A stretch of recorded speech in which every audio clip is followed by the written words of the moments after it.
Sebelum sebelum kita akan merenungkan firman Tuhan, Bapak, Ibu, dan sahabat orang muda, mari kita minta pertolongan Tuhan. Kita satu dalam doa. Tuhan Yesus, terpujilah nama-Mu ya Tuhan. Selamat pagi Bapak. Terima kasih kami bersyukur untuk setiap ungkapan syukur. Kami boleh tiba di hari baru di bulan April ketika kami melihat ke hari-hari yang telah berlalu, terlalu banyak pimpinan dan penyertaan Tuhan, terlalu banyak kasih-Mu ya Tuhan, dan kami bersyukur untuk berkat-berkat-Mu di dalam keluarga kami, dalam pekerjaan kami, dalam pelayanan kami, dalam perkuliahan kami, dan dalam segala sesuatu yang sedang kami gumuli. Terima kasih menuntun kami lebih dekat lagi dengan-Mu. Di waktu pagi ya Tuhan, kami mau mengawali dengan mendengarkan suara Tuhan, lewat membaca maupun juga mendengarkan firman-Mu. Tolong kami ya Tuhan, kami menyadari ketidakkudusan dan keberdosaan kami, membuat kami tidak mengerti akan firman-Mu yang kudus. Tolong ampuni kami ya Tuhan. Lalu pada waktu pagi, tolong Tuhan kami mohon, biarlah kuasa Roh Kudus-Mu memberikan hikmat yang terbaik, pengertian, sehingga kami tahu apa yang menjadi kehendak-Mu, menjadi penguatan bagi kami, juga kami dapat saling menguatkan satu dengan yang lain. Tolong kami ya Bapa, berbicaralah bagi kami, karena kami memohon dan meminta hanya di dalam nama Tuhan Yesus. Amin. Amin. Puji Tuhan, Bapak, Ibu, dan sahabat orang muda. Di pagi ini, shalom juga ya, selamat pagi bagi yang baru bergabung. Di pagi ini kita ada dalam suatu perenungan dari buku Perenungan Pagi, lanjutan dari perenungan yang kemarin kita telah renungkan bersama-sama mengenai juru selamat dunia. Nah, ini kita kembali flashback ke belakang mengenai nubuatan mengenai juru selamat dunia ini, yang mana digambarkan sebagai suatu tunas. Kita merenungkan dari buku Perenungan Yesus Nama di Atas Segala Nama. Dan di pagi ini saya mengundang Bapak Ibu dan sahabat orang muda untuk dapat membuka Alkitab masing-masing.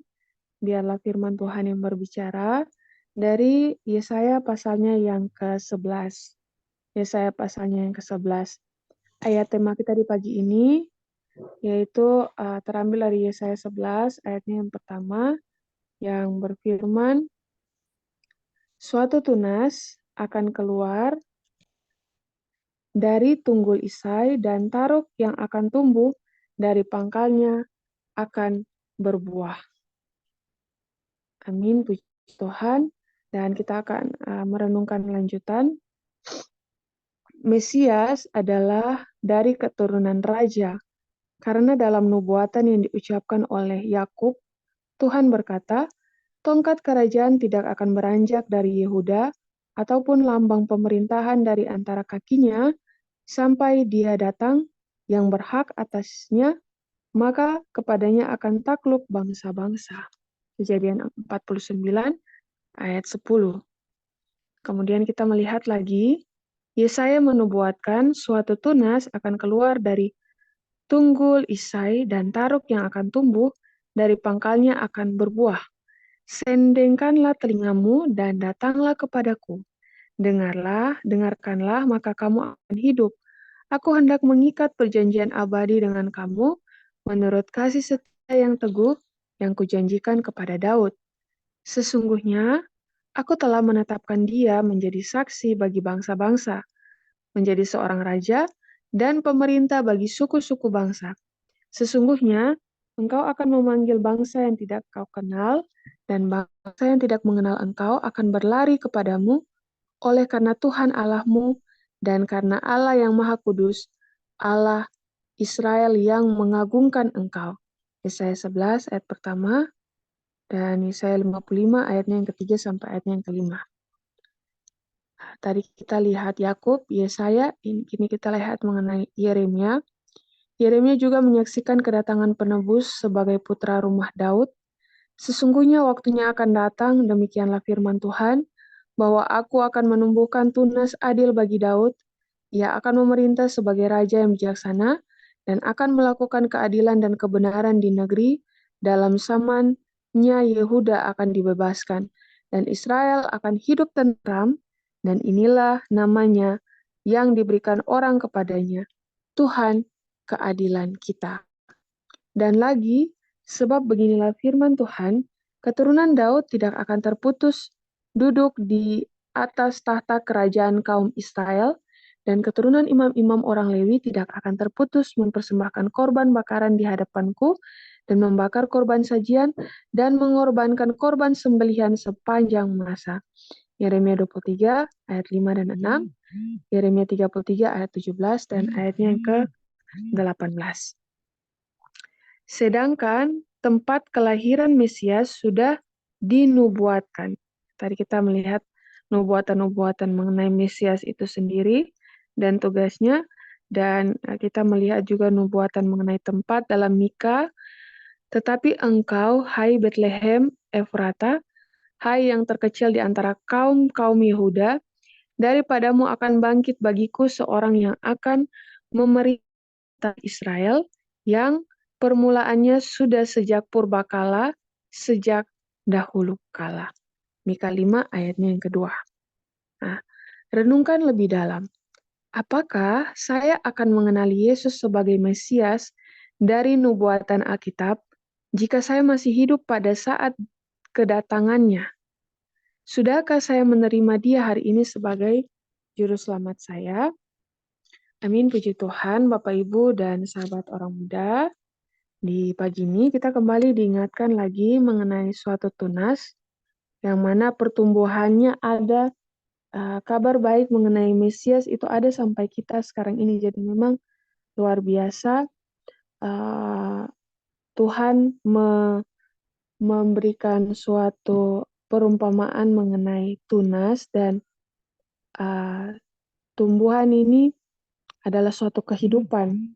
Dan kita lihat bahkan sampai sekarang tunas ini boleh menghasilkan pertumbuhan bagi kita semua sehingga kita boleh mendengarkan firman Tuhan sampai pada saat ini. Nah, Bapak Ibu dan sahabat orang muda, sebagai orang Kristen, kita telah melihat rangkaian kemarin kita melihat Yesus sebagai juru selamat dunia, dan luar biasa Alkitab yang Tuhan berikan bagi kita, bagaimana firman Tuhan itu ya dan amin. Tuhan telah memberikan nubuatan ini merupakan nubuatan terpanjang di dalam Alkitab, karena sudah dinubuatkan mengenai Mesias yang akan datang semenjak dari kejatuhan, mungkin lebih jauh lagi dari Kejadian 3 ayatnya yang ke-15. Jadi memang dalam rangkaian keselamatan, Tuhan sudah mempersiapkan jauh-jauh hari bagi saya dan juga Bapak, Ibu, dan sahabat orang muda. Luar biasa, bahkan jauh-jauh hari sebelum kita hadir ke dunia ini, Tuhan telah merangkaikan, dan kita boleh melihat bagaimana waktu Tuhan itu selalu tepat. Ya, Bapak, Ibu, dan sahabat orang muda, kita semua memiliki pergumulan, tapi kalau kita melihat nubuatan, Tuhan sangat tepat waktu. Dia juga kita boleh melihat bagaimana kehadiran Mesias yang diurapi, memegang tongkat kerajaan, dan bahkan kalau kita lihat di dalam Yesaya 11, bagaimana nubuatan luar biasa bahwa bukan hanya dari Yakub, bahkan ke Yesaya, bahkan ke Yeremia, sepanjang zaman dengan perbedaan ratusan tahun waktu-waktu mereka, dari Yakub ke Yesaya saja sudah berapa ratus tahun berlalu, dan kita melihat bagaimana bahkan bukan ratusan ya, ribuan, 1000 tahun lebih, dan kita melihat firman Tuhan benar-benar Tuhan setia. Jadi Tuhan setia, adil dalam menepati janji, dan sekarang kita melihat, kemarin kita sudah merayakan bersama-sama bagaimana kita mengingat kembali pengorbanan Tuhan Yesus, dan kita lihat ini sudah dipersiapkan dan dinubuatkan jauh-jauh hari. Jadi memang luar biasa sekali kalau kita mempelajari firman, kita memegang firman itu dalam kehidupan kita. Ini firman Tuhan selalu ya dan amin selalu terjadi. Dan sayangnya kita anak-anak Tuhan kurang banyak mempelajari firman Tuhan. Jadi ada dalam pelajaran Alkitab dalam 1 minggu ini juga mengenai pertentangan, peperangan, di mana setiap hari kita ada dalam peperangan-peperangan lewat pilihan-pilihan kita. Kita memilih berada di pihak Tuhan Yesus atau berada di pihak musuh. Dan memang kalau kita lihat asal muasal daripada iblis ini atau setan yang kita kenal sekarang ini, dia adalah malaikat yang sebelumnya diberikan kecerdasan dan setelah dia jatuh pun dia masih ada dalam kecerdasan yang Tuhan berikan. Jadi secara kecerdasan kita dan iblis sangat beda jauh karena dia malaikat yang jatuh dan dia sangat pintar, saat yang sama dia sangat licik. Jadi kalau kita tidak mempelajari firman Tuhan dengan tekun, dia yang sudah ada 6.000 tahun dan sudah tahu kelemahan kita, sudah tahu bagaimana menggoda kita, bahkan sudah mungkin membaca Alkitab berulang-ulang kali untuk mencari celah dan menjatuhkan anak-anak Tuhan. Nah, sekarang menjadi pertanyaan, kita orang Kristen sangat sedikit mempelajari Alkitab. Ya, kalau saya beberapa waktu ini, Bapak Ibu dan sahabat orang muda, saya kembali mencatat berulang-ulang kali karena kalau saya mempelajari sesuatu, saya harus mencatat dan ketika mencatat selalu ada hal baru yang Tuhan berikan. Jadi memang kita perlu belajar Alkitab. Kita melihat dari jauh ada rangkaian nubuatan yang Tuhan telah berikan. Bagaimana ini rangkaian nubuatan terpanjang sepanjang penulisan Alkitab dan memang nubuatan yang digenapi. Jadi Tuhan setia menggenapi apa yang Tuhan firmankan dan ini untuk keselamatan dan kebaikan kita semua. Tuhan berkorban, kita lihat tadi bagaimana tempatnya pun bahkan tepat. Jadi firman Tuhan ini ya dan amin Bapak Ibu dan sahabat orang muda. Namun terkadang kita kurang membaca, kita kurang memegang firman Tuhan sehingga ketika ada masalah-masalah yang terjadi, jadi sistem kerja daripada kuasa Roh Kudus ini, Roh Kudus juga mengingatkan kita ketika kita juga bekerja sama. Jadi kita mau belajar Alkitab, kita mau membaca firman Tuhan. Ketika ada dalam masalah, Roh Kudus akan memberikan penghiburan lewat firman Tuhan yang sudah kita bacakan, Roh Kudus akan mengingatkan. Nah, kalau kita tidak baca dan pelajari Alkitab, bagaimana bisa Roh Kudus mau memberikan ingatan-ingatan itu kepada kita kalau kita juga tidak mau bekerja sama merespons kuasa Roh Kudus yang Tuhan telah berikan. Sehingga di pagi ini, Bapak Ibu dan sahabat orang muda, tidak ada yang lebih siap daripada umat Israel, bangsa Yahudi, yang harusnya Alkitab sudah di tangan mereka, nubuatan dari Ayub, dari Yeremia, dari Yesaya, dari Yeremia, semuanya ada di tangan mereka dan sangat disayangkan. Waktu kedatangan Yesus yang pertama, hampir semua dari mereka menolak Yesus itu sendiri, bahkan juga menyalibkan Yesus. Inilah realita yang terjadi. Kita sangat rentan. Mereka ahli-ahli Taurat, ahli-ahli Farisi, Bapak Ibu dan sahabat orang muda, mereka pelajari Alkitab itu sangat tekun bahkan. Tapi sangat disayangkan. Mereka tidak mengenal ketika Tuhan itu datang. Jadi mengapa pertanyaan renungkan lebih dalam ini menjadi perenungan bagi kita di pagi ini? Apakah saya akan mengenali Yesus sebagai Mesias dari nubuatan Alkitab jika saya masih hidup pada saat kedatangannya yang pertama? Yang kalau kita mau bayangkan waktu itu saya hidup, apakah saya benar-benar mengenali Yesus? Bayangkan Bapak Ibu dan sahabat orang muda.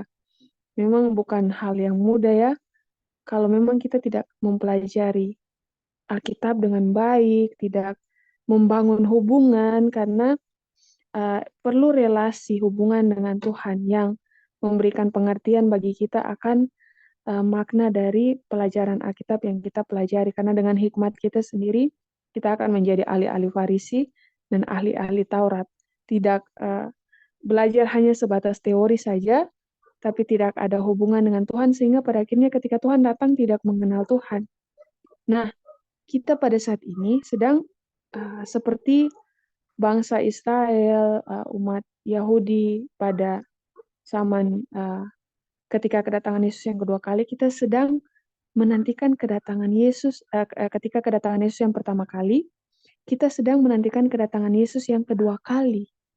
Nah, sudahkah saya menerima Dia hari ini sebagai juru selamat saya?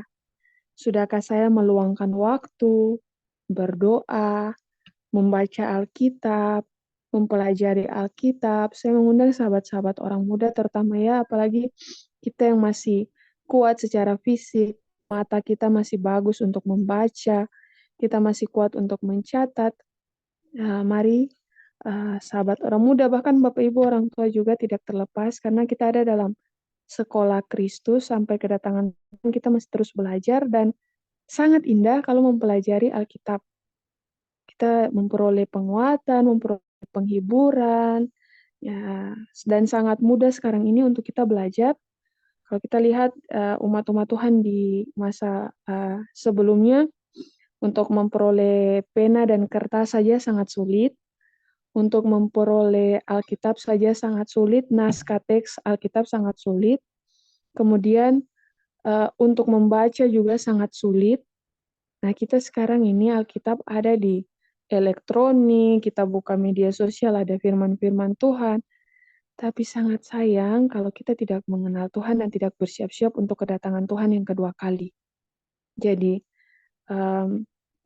inilah yang menjadi perenungan kita di pagi ini, Bapak, Ibu, dan sahabat orang muda.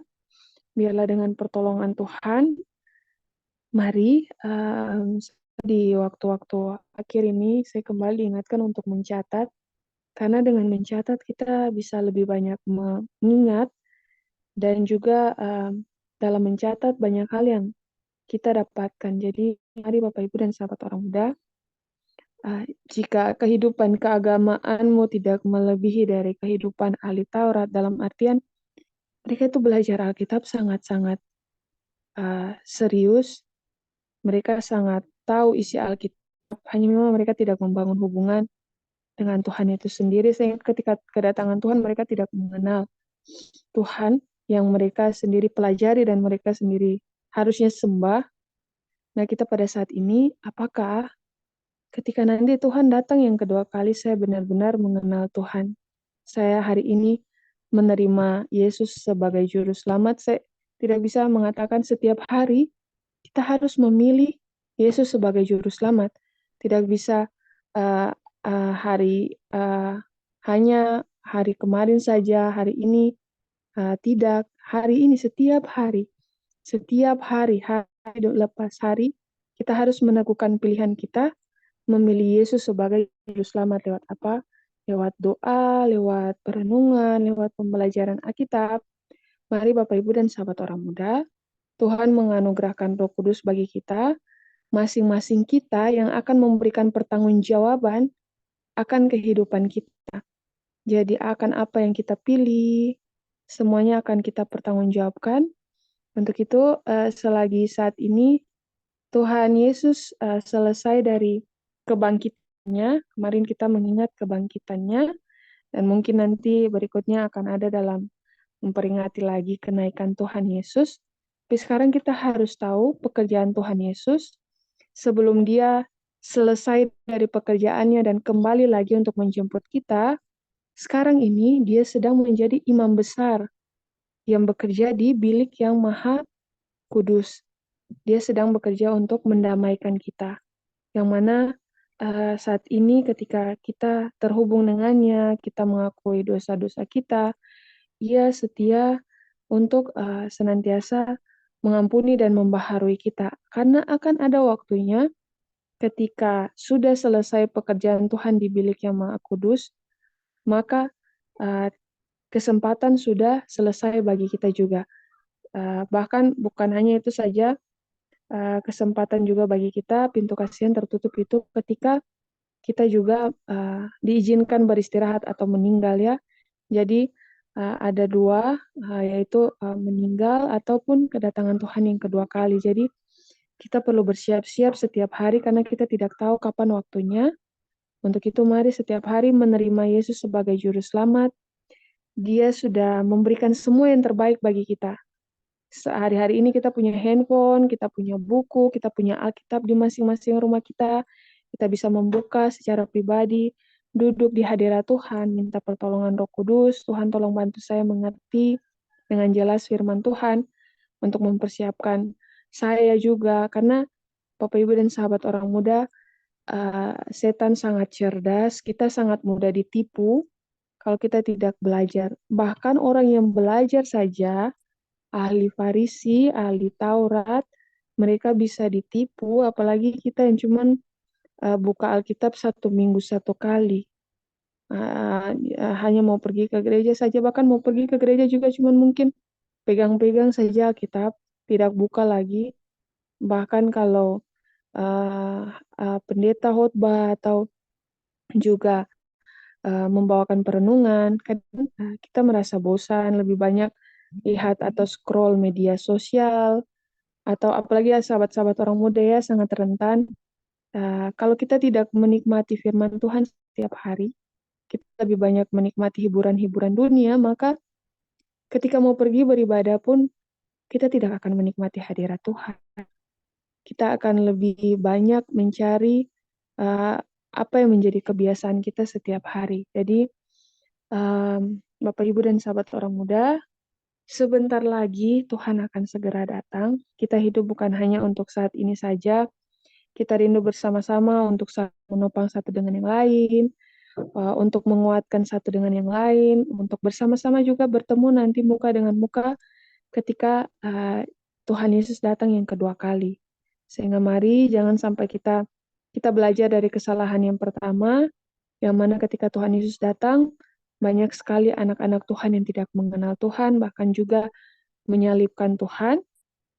Nah, ketika Tuhan Yesus datang yang kedua kali, jangan sampai kita juga ada di pihak musuh, sehingga bukan bersukacita karena kedatangan Tuhan Yesus, tapi akan ada dalam peperangan melawan Tuhan Yesus. Padahal sudah tahu nyatanya kalah, tapi masih ada dalam peperangan. Bersama-sama dengan siapa? Dengan iblis atau malaikat yang jatuh. Jadi Tuhan mengasihi kita hari ini. Kita lihat firman Tuhan digenapi dalam jangka waktu yang panjang ribuan tahun, dan kita spesial hari ini Bapak Ibu dan sahabat orang muda. Ketika kita mendengarkan firman Tuhan, kita spesial. Tuhan ingin menyelamatkan kita. Tuhan mau menjadi juru selamat bagi kita. Setiap hari kita dapat terhilang, tapi Tuhan selalu menyelamatkan kita. Dan biarlah perenungan ini menguatkan kita bersama. Makanya setiap hari juga saya mengirim kembali selesai kita renungan bersama. Saya mengirimkan kembali entah itu materi via YouTube atau juga materi kembali, karena mari kita belajar secara pribadi. Renungkan kembali, jangan cuma dengar dari saya atau jangan cuma dengar dari pendeta, karena saya nantinya tidak akan mempertanggungjawabkan kehidupan Bapak Ibu atau sahabat orang muda. Pendeta-pendeta juga tidak akan mempertanggungjawabkan. Masing-masing kita yang akan mempertanggungjawabkan apa yang saya pelajari hari ini, apa yang saya pilih hari ini, dan Tuhan mau untuk mengambil bagian. Tuhan sudah memberikan kemenangan. Sisanya, apakah kita mau bertahan dalam kemenangan yang Tuhan berikan, ataukah kita meninggalkan Tuhan? Jadi, pagi ini Bapak Ibu dan sahabat orang muda, sebagaimana juru selamat kita dilambangkan, digambar sebagai suatu tunas, yang mana kita telah menyaksikan tunas ini telah bertumbuh dan sangat kuat, berakar, menjadi jaminan juga bagi kita dalam kehidupan kekristenan kita. Mari kita bertumbuh juga seperti tunas yang perlahan-lahan mempelajari firman, bertumbuh dalam kebenaran ya. Jadi perlahan-lahan kita bertumbuh, berdoa, mempelajari firman, kita akan memperoleh terang dan pengetahuan yang lebih lagi menguatkan kita untuk bukan hanya mengetahui, tapi juga melakukan firman Tuhan. Ya, kita lihat dalam Yesaya 11 di sana Roh Tuhan akan ada padanya, ayat yang kedua, roh hikmat dan pengertian, roh nasihat dan keperkasaan, roh pengenalan dan takut akan Tuhan. Ya, kesenangannya ialah takut akan Tuhan. Jadi Bapak Ibu dan sahabat orang muda, saya mengundang kembali. Mungkin renungannya akan sangat singkat. Saya mungkin membagikan renungan hanya beberapa menit, ini berapa belas menit, 20 menitan. Sisanya kembali lagi saya mengundang Bapak Ibu dan sahabat orang muda juga untuk mengambil masing-masing perenungan, melihat Yesaya 11, lalu minta pertolongan Tuhan, apa yang Tuhan mau katakan, biarlah Tuhan berbicara secara pribadi, sehingga kita boleh dikuatkan untuk lebih lagi bertumbuh, bahkan juga lewat kehidupan kita dengan pertolongan Tuhan Yesus, kita boleh berbuah dan melakukan firman Tuhan. Karena teladan Tuhan Yesus juga mengapa tunas ini bertahan, karena asupan-asupan baik unsur-unsur hara, yaitu makanan yang terbaik, lingkungan yang terbaik, sehingga memang Tuhan memberikan kesempatan bagi kita makanan firman Tuhan, sudah tersedia Bapak Ibu dan sahabat orang muda, sangat-sangat mudah bagi kita. Zaman dulu orang-orang kalau mau belajar Alkitab sangat sulit. Mau baca saja, perlu penerangan saja, sulit. Mau dapat pena saja sangat sulit. Mau dapat kertas saja sangat sulit. Mau menulis, membaca sangat sulit. Nah, kita sekarang ini sudah terlalu amat mudah. Jadi kalau kita bilang kita tidak tahu firman Tuhan, itu sangat-sangat mustahil. Karena Tuhan sudah memberikan semuanya sangat terlalu amat terbuka bagi kita untuk mempersiapkan kita di akhir zaman ini, karena kita akan menghadapi, ada dalam rangkaian nubuatan, ada begitu banyak kesukaran yang akan terjadi ke depan, akan ada banyak hal yang terjadi bagi umat Tuhan dalam kitab Daniel dan kitab Wahyu kalau kita mau pelajari bersama-sama.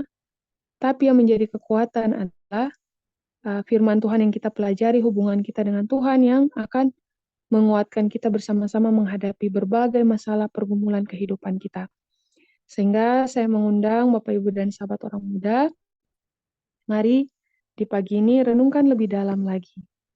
Mari dengan pertolongan Tuhan kita menerima Tuhan sebagai juru selamat setiap hari, meminta pertolongan Tuhan, berdoa dan juga mempelajari Alkitab sehingga kita bersama-sama dapat menguatkan satu dengan yang lain, dan firman Tuhan ya dan amin.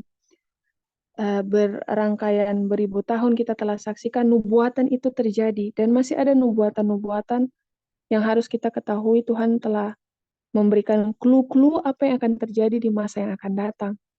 Jadi ada nubuatan baik Daniel, kitab Wahyu, juga ada kitab-kitab yang lain yang memperlengkapi. Nah, untuk itu saya mengundang kita, yang menuntun kita untuk memandang kepada Juru Selamat, untuk mempersiapkan kita bagi kedatangan Tuhan Yesus yang kedua kali. Jadi, Bapak, Ibu, dan sahabat orang muda, saya mengundang kita, mari kita lebih giat lagi berdoa, lebih giat lagi belajar Alkitab, karena sudah sangat dekat. Masalah, pergumulan kita, tangisan kita hanyalah sementara. Sudah sangat dekat Yesus datang yang kedua kali untuk menjemput kita, dan ratap tangis akan segera berlalu, kita akan ada dalam kebahagiaan kekal bersama-sama dengan Tuhan. Jika hari ini kita memilih juru selamat memiliki Yesus sebagai juru selamat pribadi kita, mari lewat kehidupan kita satu hari ini kita minta pertolongan Tuhan untuk kita dapat melakukan firman Tuhan, dan kehidupan kita boleh dibaharui setiap hari. Ini perenungan kita Bapak Ibu dan sahabat orang muda. Kiranya Tuhan Yesus memampukan kita untuk menantikan kedatangan Tuhan Yesus yang kedua kali, penuh iman dan kepercayaan. Apapun masalah pergumulan kita serahkan ke dalam tangan Tuhan yang kuat, dan minta pertolongan Tuhan untuk kita lebih mengenal Tuhan, lebih mengasihi Tuhan, dan juga dikuatkan untuk menjalani hari-hari hidup kita ini. Ini menjadi pergumulan kita bersama. Saya bawa perenungan firman Tuhan ini dalam nama Tuhan Yesus. Tuhan Yesus kiranya memberkati kita semua. Amin. Amin. Puji Tuhan, Bapak Ibu dan sahabat orang muda. Mari kita berdoa bersama-sama, minta pertolongan Tuhan, Bapak Ibu dan sahabat orang muda, agar kita boleh lebih lagi mengenal juru selamat kita, boleh lebih giat lagi belajar Alkitab, dan juga boleh lebih giat lagi berdoa. Kita akan ada dalam persekutuan doa. Jika Bapak Ibu dan sahabat orang muda, oh iya ya Ibu, Shalom juga, selamat pagi buat Ibu Nur. Baik, Bapak Ibu dan sahabat orang muda, jika memiliki usulan doa, boleh dikirimkan via chat untuk kita dapat doakan bersama-sama.